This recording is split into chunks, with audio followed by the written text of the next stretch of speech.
Ce matin, donc, pour vous accompagner tout au long du webinaire, nous serons 3 intervenants et un invité. Donc, je suis Marjorie Triaca, je suis coach et facilitatrice en intelligence collective. J'accompagne des managers, des équipes et des structures, notamment sur la notion de lien.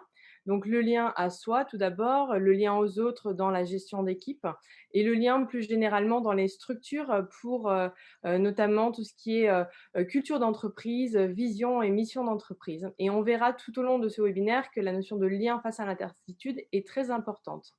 Aujourd'hui avec nous, Hubert de Boisredon va nous rejoindre. Il est PDG d'Armor, qui est une ETI industrielle leader dans son domaine.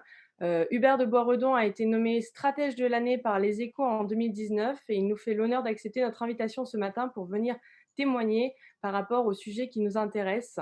Et je vais laisser la parole à Fabienne et Arnaud Dubélé qui sont avec moi ce matin. Oui, bonjour à tous. Merci d'être avec nous aujourd'hui. Je suis Fabienne Michaille, coach de dirigeants et coach de managers. Je suis également auteure d'un livre qui s'appelle Manager avec son âme et j'aime accompagner particulièrement les managers et leurs équipes pour assurer la performance et particulièrement dans cette phase d'incertitude. Et donc, je serais heureuse de vous partager toutes nos observations lors de l'accompagnement à la fois de PME, de TPE et de grands groupes du CAC 40. Voilà, et Arnaud Dubellay, moi je suis coach d'équipe et formateur en leadership. Moi j'ai été particulièrement sensibilisé à la thématique de l'incertitude à travers la dizaine d'années que j'ai passé au sein de l'armée de terre en tant qu'officier dans les chasseurs alpins. J'ai ensuite travaillé dans le transport en entreprise et je développe aujourd'hui Autantim qui propose aux entreprises de faire vivre à leurs équipes des expériences fortes en milieu naturel et notamment en montagne pour illustrer les thématiques du leadership et plus généralement de la vie d'équipe. Voilà, je me suis intéressé au sujet de l'engagement au travail avec la sortie d'un livre en fin d'année qui s'appelle Engagement au travail, le grand défi des entreprises. Voilà, je suis très heureux avec Fabienne et Marjorie et Hubert qui va nous rejoindre de vous accueillir. Vous êtes déjà très nombreux. Merci de votre intérêt pour notre séminaire. Donc aujourd'hui, ce matin plus précisément, 3 étapes. Une première étape de contextualisation, puisqu'on va partager avec vous pourquoi est-ce qu'on parle d'incertitude aujourd'hui. On le sait, l'incertitude dans le management n'est pas nouvelle, mais néanmoins le contexte actuel, met cette thématique au centre des problématiques managériales. Donc on donnera ces éléments de contexte. Ensuite, on se propose de vous partager notre expérience et nos réflexions, sur les 5 champs, les 5 clés qui pour nous sont importantes à aller investiguer, interroger, explorer pour, avoir un management performant face à l'incertitude. Et enfin, nous ferons une dernière étape, où on fera un focus finalement sur un des champs que nous allons vous présenter et rentrer plus en détail dans ce champ-là, spécifiquement. Comme vous êtes nombreux ce matin, nous avons décidé d'utiliser l'outil Menti pour interagir avec vous, tout au long de ce webinaire et je vais, vous proposer de commencer ce webinaire par une première question. Alors, vous pouvez vous connecter sur le site menti.com avec votre smartphone. Et dans le site menti.com, pas besoin de créer votre propre compte. Vous utilisez simplement le code 51 56 14 9. Donc, je vous propose de prendre votre smartphone, taper le code menti.com dans votre navigateur et rentrer le code 51 56 14 9. Et alors, ce qui nous intéresse ce matin, c'est de comprendre quelles sont les difficultés que vous rencontrez en tant que dirigeant, en tant que manager, dans ce contexte particulièrement difficile d'incertitude. Les réponses vont arriver au fur et à mesure de la saisie de vos différents éléments. C'est vrai que cette période est particulièrement complexe et difficile à piloter.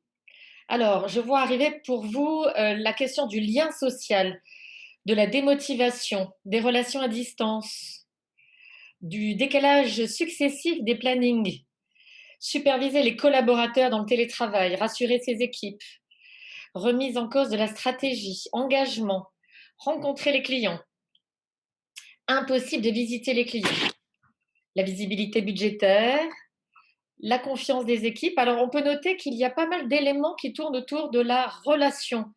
Garder la relation avec les équipes, la relation avec les clients, avec les collaborateurs, avec les pairs, avec les parties prenantes.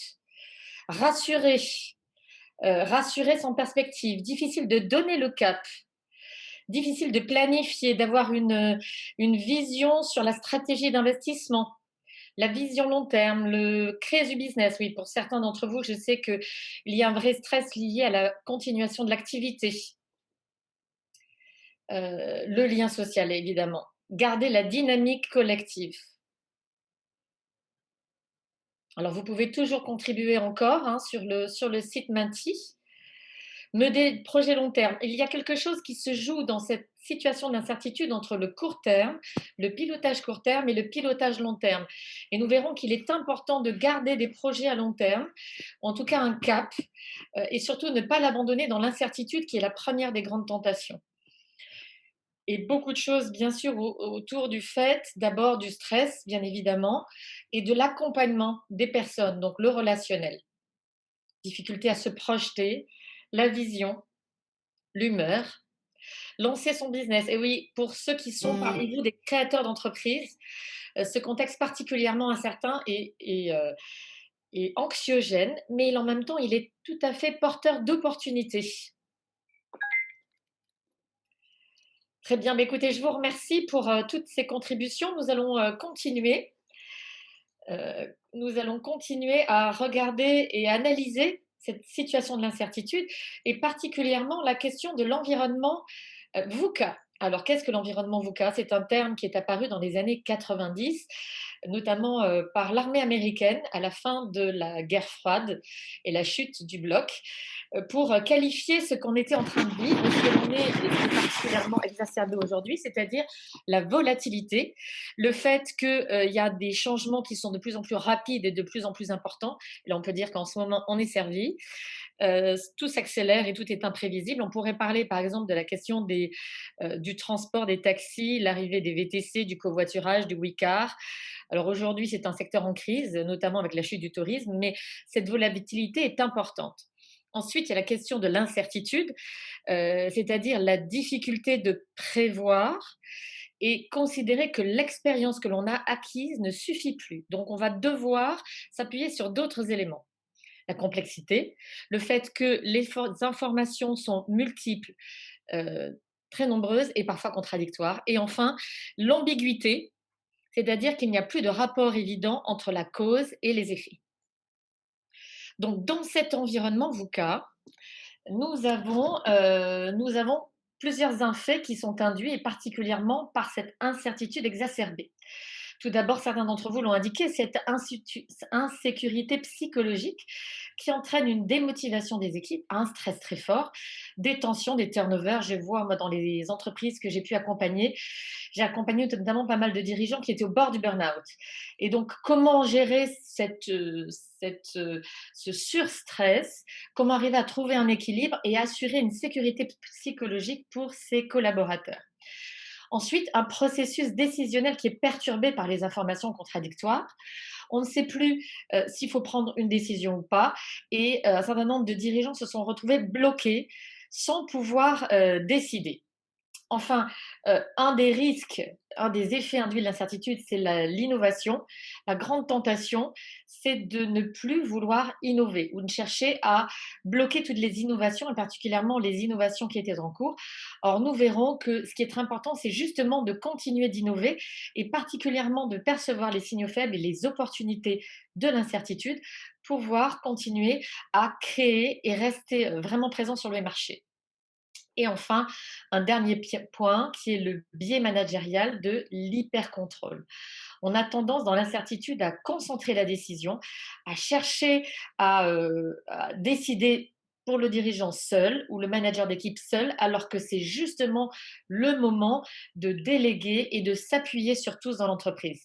Et j'ai pu particulièrement dans cette période, notamment par une série d'articles, montrer que les entreprises qui s'en sortaient le mieux, c'était celles qui avaient su déléguer, hyper déléguer, et que justement chaque personne se sentant autonome et responsabilisée était capable de prendre sa part de décision. Alors, nous allons vous poser maintenant une deuxième question. Vous pouvez rester sur Menti. Vous pouvez garder le même code. Et la question que nous allons vous poser, c'est de quoi vous, personnellement, vous qui nous écoutez aujourd'hui, avez-vous besoin pour faire face à cette incertitude. Alors n'hésitez pas à contribuer, vous avez la possibilité de nous donner vos besoins. C'est important dans cette période de rester connecté à ces besoins pour faire face à ce moment d'incertitude. Alors vous n'avez qu'à cliquer sur suivant et vous tombez sur la question d'après. Donc vous avez besoin de cohésion, de lien, d'échanger avec des homologues, de confiance, persévérance, positivité. Alors l'échange, on voit que c'est toujours beaucoup de choses autour du lien social, du lien avec les autres. Alors je vois un mot qui apparaît en gros, qui est le terme de confiance. On dirait que vous êtes assez fort parce que je crois que vous avez tous perçu le point sur lequel nous allons, j'anticipe un peu, hein, désolée Marjorie, mais en fait, on va beaucoup insister sur la confiance parce que c'est pour nous la clé pour faire face à l'incertitude. La créativité, la bienveillance, la vision, la joie, la communication, la cohésion. Donc, merci beaucoup pour toutes vos contributions. Vous pourrez continuer à contribuer, y compris dans le chat. N'hésitez pas à partager ce que vous ressentez. Nous aussi, nous allons, dans notre pratique de coach et d'accompagnateur de dirigeants, nous servir de ce que vous nous dites aujourd'hui, parce que nous sommes là pour contribuer ensemble à faire que ce monde soit un peu moins incertain et que les activités économiques puissent continuer. Merci Faïd. On va vous proposer effectivement de continuer à réfléchir et d'explorer ce que nous avons identifié, 5 champs, donc, qui sont des champs de développement pour, en tant que personne, en tant que manager, en tant qu'acteur dans mon organisation, pour faire face à cette incertitude et la gérer le mieux possible et continuer à performer malgré ce contexte. Le premier champ qu'on vous propose d'explorer, c'est le champ de la connaissance de soi. Effectivement, si on se connaît bien, on peut développer une confiance en soi qui est impérative dans le contexte actuel, encore plus que dans un contexte plus normal. Et donc, bien se connaître est, je dirais, une action, une démarche de base dans ce contexte-là. Bien se connaître, ça va vouloir dire, par exemple, bien connaître son mode de fonctionnement. Est-ce que dans ma façon, par exemple, d'agir, je suis plutôt structuré, j'ai besoin plutôt de repères et de planification, ou est-ce que je suis plutôt voilà, flexible, en réactivité, en adaptation? Dans le premier cas, je vais être particulièrement perturbé et gêné par ce contexte d'incertitude où tout est mouvant et où tout est potentiellement flou et incertain. Dans le deuxième cas, je vais peut-être être un peu plus à l'aise et un petit peu moins gêné. Donc les uns sont peut-être appelés à s'appuyer sur les seconds. Connaissance de soi aussi autour de nos réactions personnelles par rapport à l'urgence, par rapport au stress, par rapport au flou. On n'éprouve pas le stress de la même façon chacun, on a des signes et des niveaux de déclenchement différents. Donc essayer d'identifier au maximum comment on réagit au stress et puis essayer d'apprendre aussi à gérer ce stress, non pas à l'annuler puisque ce serait un vœu pieux, mais à le gérer, à le réguler et à vivre avec de façon constructive et dynamisante. Et puis, connaissance de soi voilà, sur l'axe de la décision. On n'a pas tous les mêmes façons de décider, les mêmes profils de décideurs. Certains vont avoir besoin de beaucoup d'éléments pour décider, de se sécuriser et d'aller plutôt pas à pas. D'autres vont être plutôt intuitifs, plutôt voilà, vont voir à travers les lignes.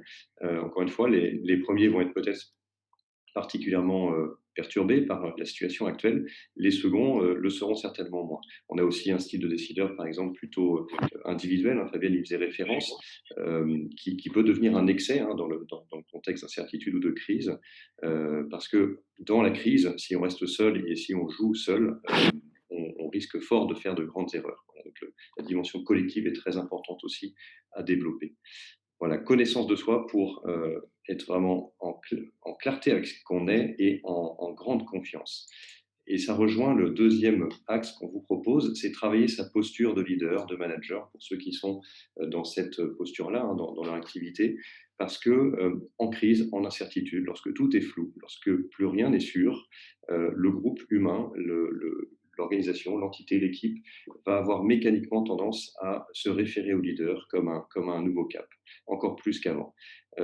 Petite anecdote, lorsqu'on est en montagne, lorsque voilà, une tempête arrive, lorsqu'un accident survient, lorsqu'une crise forte qui engage potentiellement la vie des uns des autres survient, eh bien, mécaniquement, chaque membre de la cordée, chaque membre de l'équipe, du groupe, euh, fait converger en fait ses regards vers la personne du leader. Voilà. Et avant tout vers son attitude physique. C'est des décryptages très émotionnels, très instinctifs.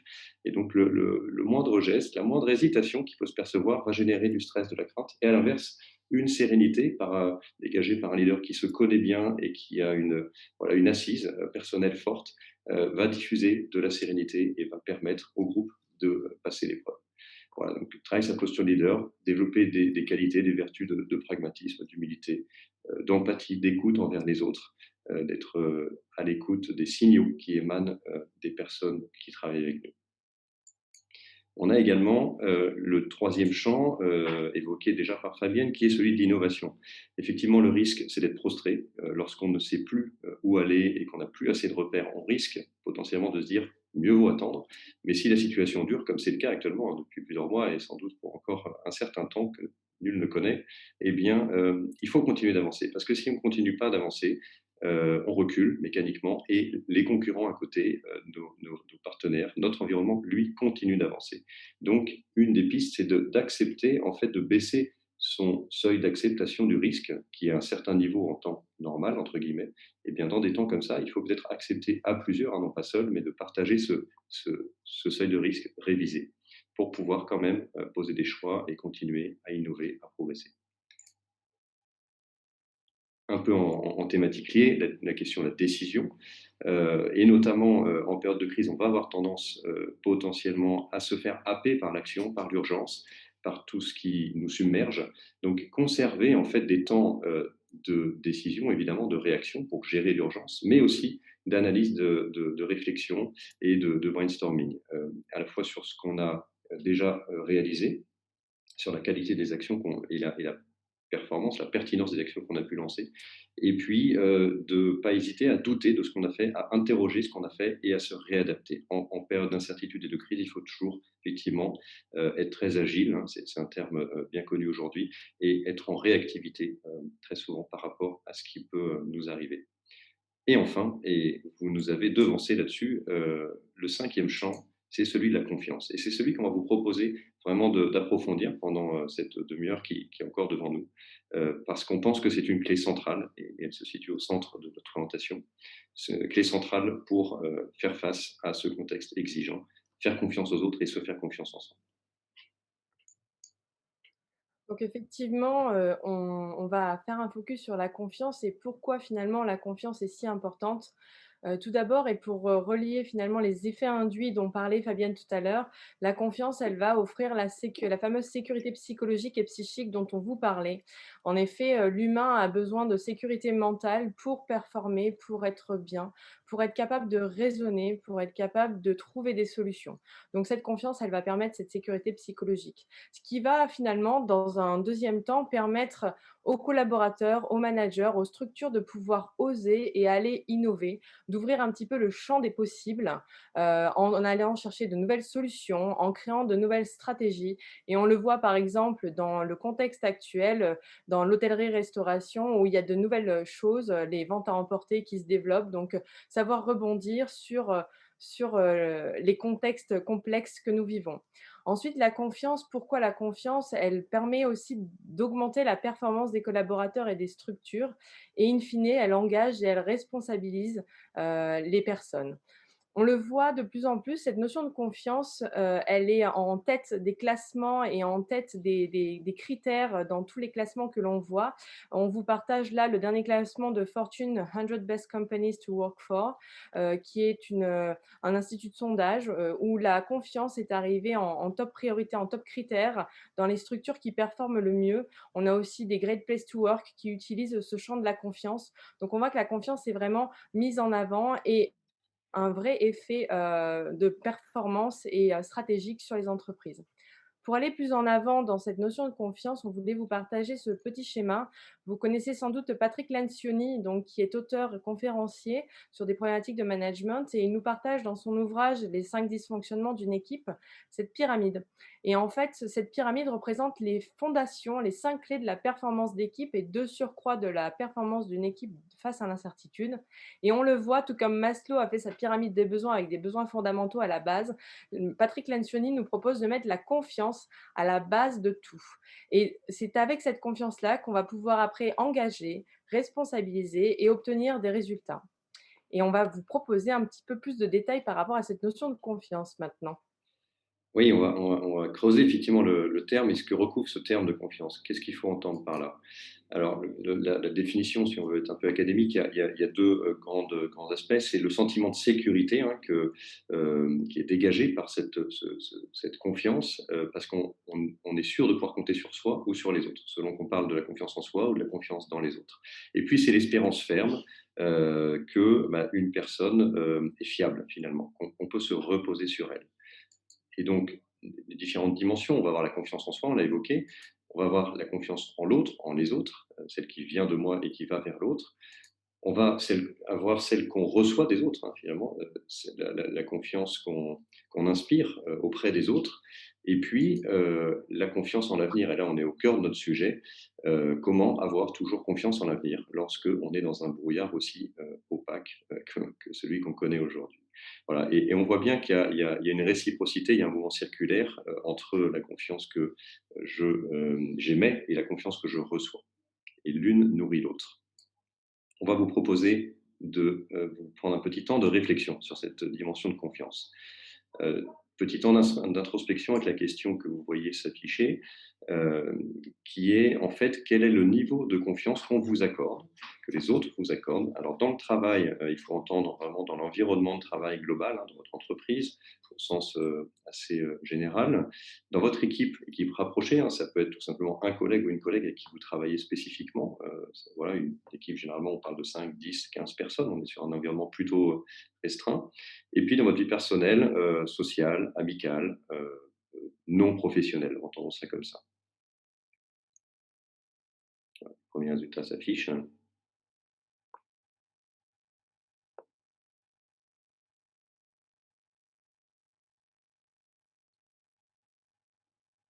Alors, on est bien sur des moyennes hein, de résultats entre les différentes contributions.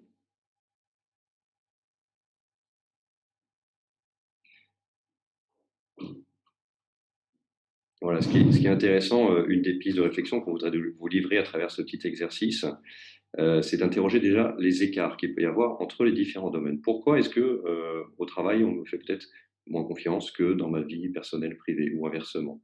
Essayer de réfléchir à peut-être ma façon d'être, mon comportement, ma confiance en moi dans tel ou tel environnement. Est-ce que tout ceci a un impact sur la confiance générée dans tel ou tel environnement? Ça, c'est la première piste un petit peu de réflexion, c'est sur les écarts en fonction de ce que je dégage, en fonction de mon attitude et de ma sérénité finalement personnelle.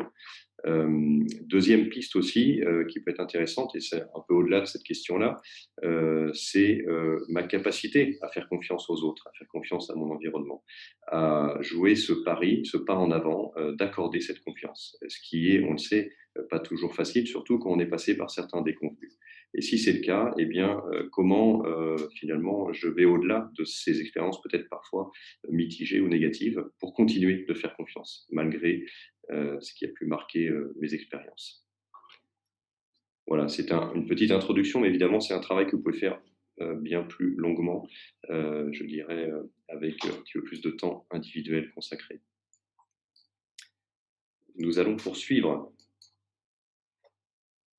toujours sur la thématique de la confiance avec le partage de témoignage d'Hubert de Boisredon qui nous a rejoint et que nous remercions une nouvelle fois et qui va voilà, nous illustrer, nous partager son expérience dans le concret, dans le vécu sur les mois écoulés, sur la façon dont il a vécu, mis en place, développé cette vertu de confiance dans son travail, dans son organisation, dans son entreprise. Merci Hubert encore de nous avoir rejoints et on vous écoute avec attention.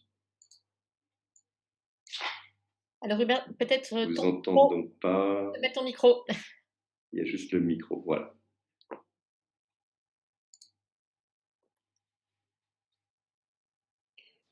Oui, voilà, bonjour à tous. Bonjour à tous et merci de votre confiance pour donner ce témoignage, qui est un témoignage très pragmatique d'un dirigeant d'entreprise comme certains d'entre vous. Déjà, ce que j'aimerais commencer à dire, c'est que cette période d'incertitude est évidemment source de beaucoup de stress et de difficultés. Et je pense que pour moi, comme pour vous, en fait, on est dans l'incertitude. Et il y a une première étape qui, pour moi, pour pouvoir générer de la confiance autour de moi dans mon management, qui est déjà d'accepter, qui est accepter ce qui se passe. C'est-à-dire qu'en fait, je ne maîtrise pas tout. On ne sait pas très bien où on va. On est plus que jamais incapable de faire des budgets qui soient fiables, puisque un confinement peut durer 3 mois, 6 mois, 1 an, on ne sait pas. Donc on est dans une certaine fragilité. Ce que j'expérimente, il y a eu plusieurs étapes pour moi dans mon management et dans la manière de diriger l'entreprise. Ça a été d'abord effectivement accuser le coup de la déstabilisation et me retrouver confronté à ma propre fragilité finalement. Me dire, oh là là, si moi je ne sais plus où je vais, comment je vais pouvoir transmettre de la confiance? Et en fait, j'ai ressenti une invitation, si vous voulez, à ce que cette période soit une occasion pour chacun, pour moi en tout cas, de ce que j'appellerais traverser les peurs. Et traverser les peurs, c'est traverser la peur de l'échec, par exemple. Traverser la peur que, à cause de ce qui se passe, je n'arrive plus à réussir comme avant et donc je ne sois plus aussi fiable aux yeux des autres. Et en fait, traverser les peurs, ça m'a poussé en fait à aller chercher en moi quelque chose de plus profond que simplement ma sécurité de dirigeant d'entreprise qui jusqu'à présent a plutôt bien réussi. Et c'est quoi? Ça veut dire quoi aller chercher quelque chose de plus profond? C'est aller finalement faire un peu un voyage intérieur, personnel, de me dire finalement où je vais habiter cette confiance, d'où elle va partir. Ce que je veux vous dire aussi, c'est que c'est en cours, c'est pas quelque chose qui s'est fait comme ça en 2 semaines et c'est terminé. Je pense qu'on est encore dedans, je suis encore dedans. Mais je dirais que l'expérience que je fais, c'est en fait d'aller rejoindre une source qui est plus profonde que toute l'incertitude. Et cette source qui est plus profonde que toute l'incertitude, c'est un peu ce que disait Arnaud aussi, il y a notamment la confiance en l'avenir et qui est quelque chose que l'on reçoit, qui n'est pas quelque chose qui est inné, mais qui est de sentir qu'au fond de moi-même, en fait, le monde, l'entreprise et moi-même, nous passons par une épreuve, en fait, mais que cette épreuve va être pour un bien quelque part. Elle va permettre quelque chose d'autre qu'on ne connaît pas. Et donc, qu'est-ce que cette autre chose que je ne connais pas? Essayer petit à petit de l'accueillir, à la fois pour l'entreprise, pour moi, peut-être pour le monde aussi. Voilà. Ce que je peux dire, c'est qu'à partir de là, en fait, ce qui m'est venu dans mon style de management, c'est déjà j'allais dire, de renforcer ce que j'appellerais le management de présence, c'est-à-dire prendre du temps pour mes collaborateurs, prendre le temps de les écouter plus profondément, pas simplement sur tu dois faire ci, tu dois faire ça, mais ok, qu'est-ce que tu vis, qu'est-ce qui se passe en toi, et prendre ce temps de l'attention et en fait prendre soin. Euh, peut-être développer un caring management, c'est vraiment prendre soin de l'autre.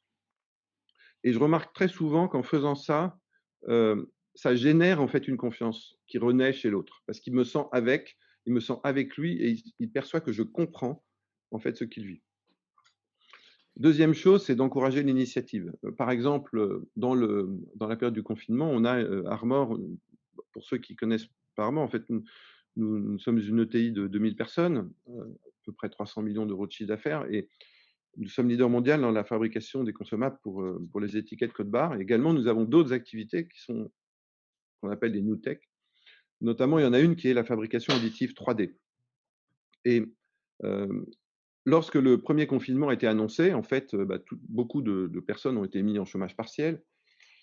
Et l'un de mes collaborateurs, en fait, est venu en disant, mais écoutez, on a une idée, il y a une pénurie de masques, de moyens de protection. Est-ce qu'on ne pourrait pas convertir notre usine de fabrication 3D en usine de fabrication de visières de protection? Et en fait, en 3 jours, l'équipe s'est mobilisée pour complètement convertir l'usine, pour en faire une petite machine de guerre. On a fabriqué 100 000 visières de protection pour les CHU des hôpitaux de Paris, etc., et le CHU de Nantes notamment. Et en 3 jours, les équipes ont été capables, en fait, d'un acte de créativité absolument extraordinaire. Et je dirais, moi, mon rôle là-dedans, en fait, a été assez simple et assez humble. Ça a été juste d'écouter l'intuition et l'idée, un peu cette envie de créer, d'entreprendre, qui naissait de ce collaborateur, et de l'encourager, de l'écouter jusqu'au bout et de lui dire pourquoi pas, vas-y, quoi. Et vas-y dans un espèce de lâcher prise, en fait, de confiance, justement. Et ce qui m'impressionne, c'est que à chaque fois que j'émets des actes de cette nature, en fait, le résultat est toujours très surprenant. De la même façon, nous traversons actuellement une période économique plus dure, mais en même temps, je commence à percevoir que ça peut être de vraies sources d'opportunités. Par exemple, pourquoi pas d'alliances avec d'autres sociétés qui sont peut-être aussi, qui ont traversé aussi des fragilités, qui sont plus conscientes qu'elles ont besoin d'appui.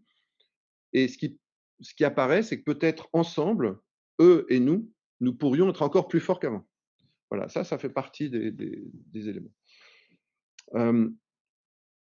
Je disais à Fabienne, un peu en préparant cet entretien, que à l'extrême, pour moi, la confiance vient de quelque chose de très profond, qui est d'être prêt à perdre.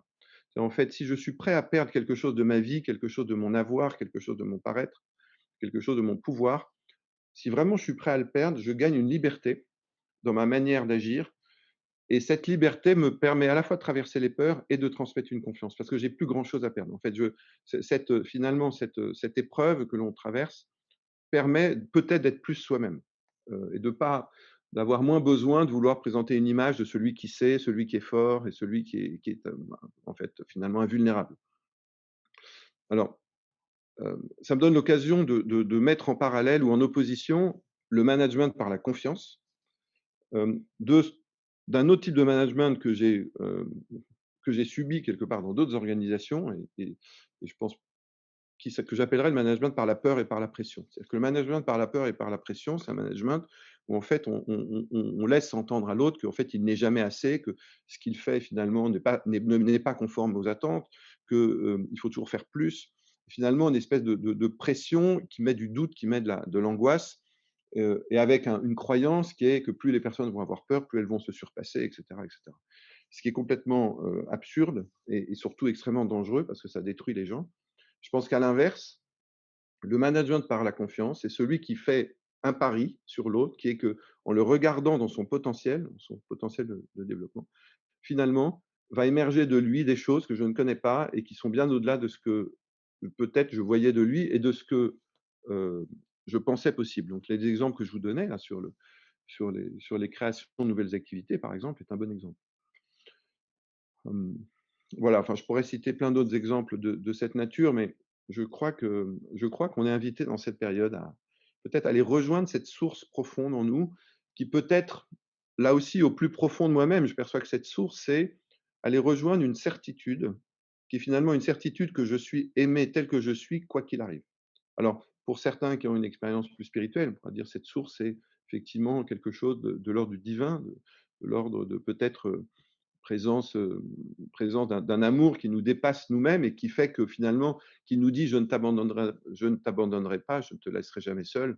Tu peux traverser, tu n'es pas, voilà, tu vaux la peine, je suis avec toi. Enfin, toucher cette source profonde qui fait que finalement, même dans la fragilité, même dans l'incertitude, on peut rester dans cette sérénité profonde, un peu comme la mer, les vagues peuvent être au-dessus, mais le fond de la mer est stable. Voilà. Et je crois que c'est ça à quoi on est appelé, finalement, à un transmetteur de cette sérénité, un transmetteur de cette confiance de fond en l'autre, finalement en l'entreprise, du coup, et en l'avenir, et en s'appuyant aussi sur le fait que c'est pas seul qu'on va y arriver, c'est vraiment avec son équipe, avec les autres, parce que finalement, la force que l'on reçoit se reçoit d'un collectif. Voilà, c'est un petit peu ce que je vous dirais sur ce thème de management par la confiance, ce qu'il me vient, voilà, et peut-être avec une question, suis-je prêt dans cette période à traverser mes peurs, à oser, peut-être quitter l'image de moi-même pour rejoindre quelque chose de plus profond? Suis-je prêt à écouter, à me laisser recevoir de cette source qui m'anime? Et puis suis-je prêt vraiment à m'appuyer sur mes équipes et pas simplement sur moi? Et suis-je prêt peut-être à changer mon image de ce qu'est un dirigeant d'entreprise, l'image d'un dirigeant fort pour rejoindre un dirigeant humain, qui, voilà. Et puis, est-ce que je suis prêt quelque part à risquer quelque chose de ma vie pour quelque chose de plus? Voilà un petit peu ce témoignage. Je ne sais pas si vous avez des questions ou des je laisse Arnaud. Hubert, merci. D'ailleurs, je crois que dans ton parcours de dirigeant, quand tu as repris l'entreprise et que l'entreprise qui était en difficulté, tu avais vécu un moment pas évident avec tes associés, les membres du COMEX qui t'avaient un peu challengé, et comment justement tu as pu susciter cette confiance-là dans un moment particulièrement difficile. Ça peut être intéressant aussi. Oui, bah, effectivement, il y a eu on fait régulièrement des séminaires avec, les dirigeants associés, on est 7, et je me rappelle d'un moment très particulier où, j'avais fait, je pense, une erreur d'appréciation et sans doute manqué d'attention envers l'un d'entre eux, et qui, lors du dîner, a commencé à m'exprimer sa déception, son insatisfaction. Hem Et à la suite de ça, en fait, il a ouvert la porte à ce que finalement, tous les autres, petit à petit expriment certaines choses, dire: «Bah oui, en fait, on vous a jamais dit, mais il y a tel moment, vous avez agi comme ça et ça nous a pas plu, ou vous avez tel comportement». En fait, j'ai reçu beaucoup de certaines façons de remise en cause, et avec un premier réflexe qui était évidemment d'être sur la défensive, de me dire: «Oh là là, c'est toute mon image de dirigeant, justement qui est par terre là, ils sont en train de la démolir, je peux pas laisser faire ça». Donc une espèce de volonté de répondre, d'argumenter, de montrer que j'avais raison. Et puis il y avait un un animateur qui était avec nous qui m'a juste dit: «Non Hubert, tais-toi, accueille. Tais-toi, accueille». Et en fait, j'ai accepté à ce moment-là de ne rien dire, de laisser les uns les autres parler jusqu'au bout. Et ma seule question à ce moment, ça a été: «Voilà, est-ce que vous avez tout dit? Est-ce que vous avez vraiment été jusqu'au bout de toutes les insatisfactions que vous aviez à me dire?» Et ils ont dit: «Oui». Et à ce moment-là, bon, j'ai commencé à vouloir un peu reprendre les différents points et à nouveau argumenter. Et il y a un de mes collaborateurs qui m'a dit quelque chose que j'oublierai jamais. Il m'a dit: «Non Hubert, on n'a pas besoin de vos réponses. On avait juste besoin que vous nous écoutiez et que vous receviez ce qu'on avait à vous dire, et sachez que si on vous a dit tout ce qu'on vous a dit, peut-être sur les choses qui manquent et qu'on aimerait voir meilleures en vous, c'est parce qu'on a confiance en vous». Et en fait, j'ai compris à ce moment-là que la capacité à accueillir même des reproches dans un but de progrès des autres est en fait un signe de la confiance de l'équipe envers moi, et que mon acte de confiance était d'écouter, d'accueillir et de finalement leur dire merci. Et ce qui m'est resté très, très marquant de cette expérience, c'est qu'en fait, moi qui avais peur, en fait, pendant qu'il parlait finalement, d'être mis devant ma faiblesse et mon doute, en fait, ça a non seulement pas été le cas, mais ça a renforcé le leader que je suis, dans le sens où il y a une confiance réciproque qui s'est générée, à tel point qu'à partir de ce moment-là, ils n'ont plus jamais peur de me dire ce qu'ils pensent. Et il y a une confiance qui est née entre nous et qui est tellement forte que ça a été finalement la base du fait qu'on a osé heu proposer à l'actionnaire majoritaire qui voulait vendre ses parts, un fonds d'investissement. On a proposé de reprendre la majorité, le contrôle de l'entreprise à ce moment-là, en misant, tout notre argent, nos crédits, notre personne, tous ensemble, de façon extrêmement forte et extrêmement unie. Et c'est ce qui a fait que finalement on a pu, engendrer une nouvelle aventure pour Armor jusqu'à ouvrir le capital à 500 salariés de l'entreprise. Voilà. Et le point de départ, en fait, on peut imaginer que le point de départ est financier ou tout ce qu'on veut. Non, le point de départ est cet acte qui était un acte de vulnérabilité, qui a permis une vérité, qui a permis une liberté, et finalement qui a généré une confiance entre nous extrêmement forte. Voilà. Merci beaucoup, Hubert. Il y aura sûrement des questions après. Tu illustres parfaitement bien ce que l'on voulait dire dans la confiance, et c'est surtout une confiance complètement incarnée. Ce ne sont pas juste des mots, mais ce sont des mots en action.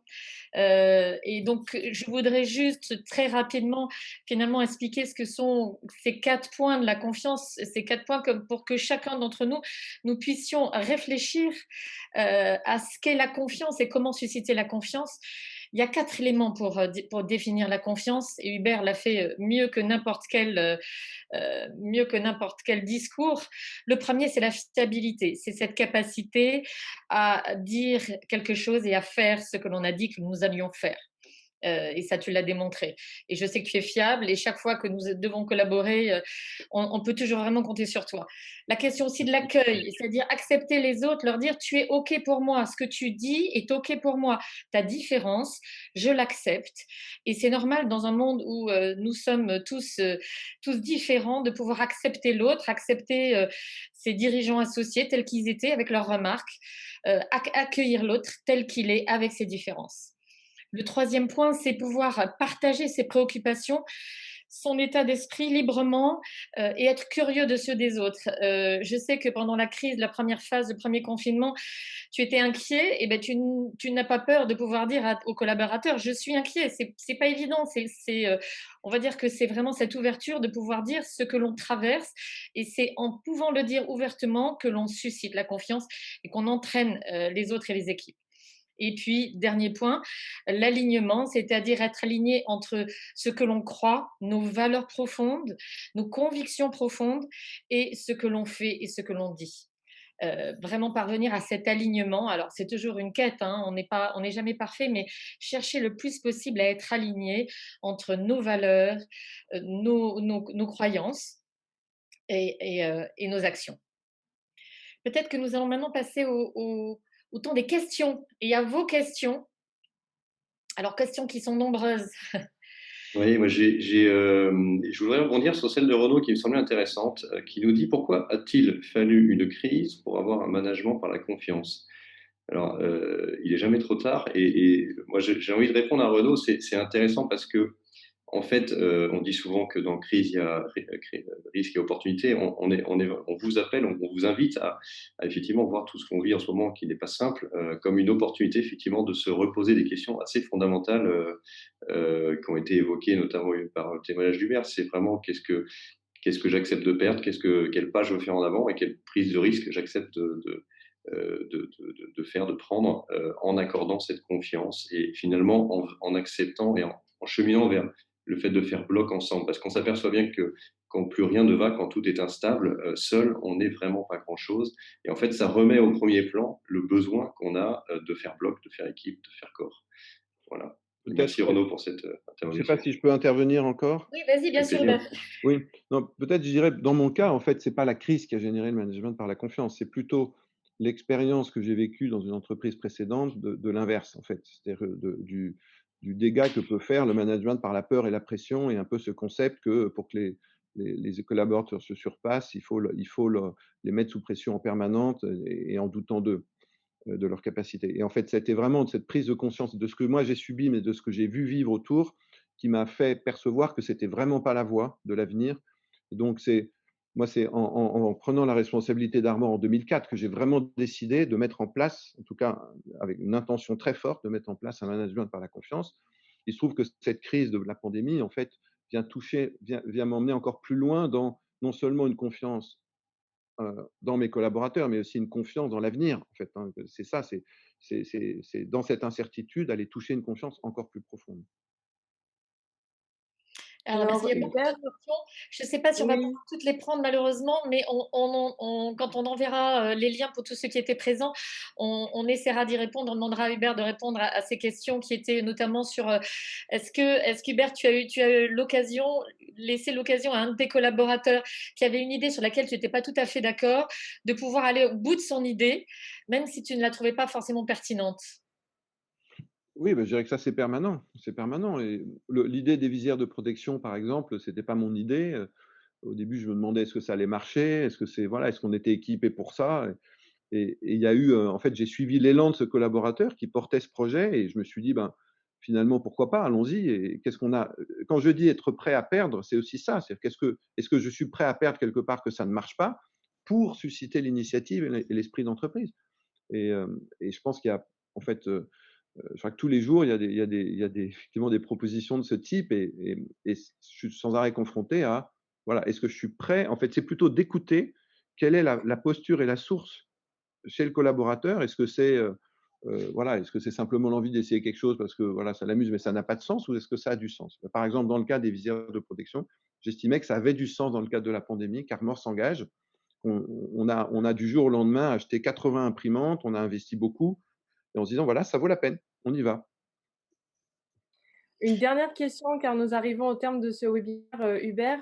On nous demande quoi? Déjà, merci pour, vos partages, honnêtes et authentiques. Ça, c'est ce qui revient, beaucoup. Et une question qui revient aussi, c'est finalement, quand on vous entend, on a l'impression que c'est très simple, la confiance, d'oser la confiance. Et la question, c'est qu'est-ce qui, d'après vous, empêche certains managers d'oser cette confiance-là? Et qu'est-ce que vous pourriez dire à ces personnes qui n'ont pas fait ce pas vers le management par la confiance?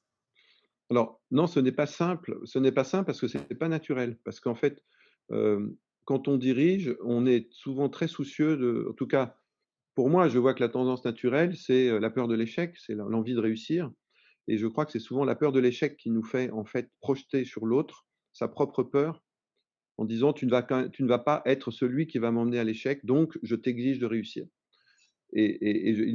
Inconsciemment, on va lui mettre une pression, une attente sur lui, très forte, qu'il peut ressentir, parce que finalement, c'est notre propre image qui est en jeu. Et je crois que la clé pour moi, c'est à faire ce travail de vérité sur soi, qui est, finalement, qu'est-ce qui me pousse? Est-ce que c'est de construire un monde plus humain et plus juste qui est ma motivation? Est-ce que c'est le bien commun de l'entreprise? Ou est-ce que c'est mon désir d'argent? Si je rate telle chose ou on ne réussit pas tel projet, je vais avoir moins de bonus et à ce moment-là, je fais tout pour mettre une pression sur mes collaborateurs pour l'avoir. Est-ce que c'est mon image de dirigeant qui est peut-être en péril? Est-ce que c'est, heu, mon mon envie d'être fort et la peur d'être faible? Enfin, voilà. C'est ces choses-là qui sont à la source du manque de confiance. Et quand on rentre dans cette confiance profonde, que rien de finalement, heu, j'allais dire, tant qu'on est vivant, tout ce qui met à l'épreuve renforce, nous, en fait, et qu'on touche cette confiance de fond, on peut être un transmetteur de cette confiance parce qu'on est prêt à perdre. Voilà. Je crois que c'est vraiment être prêt à perdre qui permet de gagner une liberté et qui permet de transmettre à l'autre ce regard de vas-y, vas-y parce que tu as en toi ce potentiel et cette envie d'entreprendre et je suis prêt avec toi jusqu'à perdre. C'est-à-dire que ce que tu vas entreprendre rate parce que la raison pour laquelle je veux que tu le fasses est supérieure à ça. C'est vraiment de te permettre de réussir, non pas dans ce que tu vas faire, mais dans ce que tu es en tant que personne. Merci beaucoup, c'est c'est très inspirant. Merci Hubert. Arnaud, tu voulais, pour, nous parler de la suite.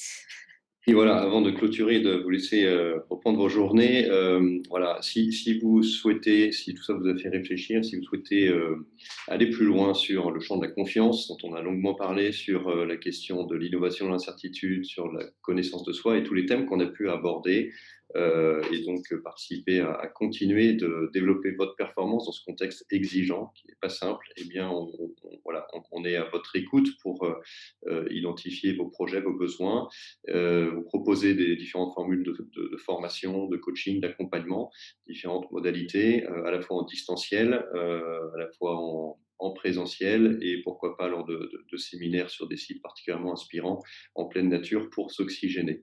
Voilà, donc on est à votre écoute là-dessus. On tient à vous remercier pour votre participation, votre présence et on va vous poser une dernière question, dernier petit travail qu'on vous invite à réaliser. Voilà, Alors avec quoi certains avaient de repartez-vous? l'avance, bravo. Avec quoi repartez-vous aujourd'hui? Sachez aussi que, ce que nous avons vécu aujourd'hui, nous pouvons le proposer à vos collaborateurs dans vos entreprises sous forme de webinaires comme celui de ce matin ou de conférences inspirantes pour, justement, pousser à ce que de plus en plus de managers puissent travailler dans la confiance et pouvoir inspirer d'autres. Alors on voit inspiration, témoignage. Merci Hubert, hein, vraiment. Ah, de rien, c'est avec joie. Et humilité. Et je crois que c'est la clé dans le management, c'est l'humilité.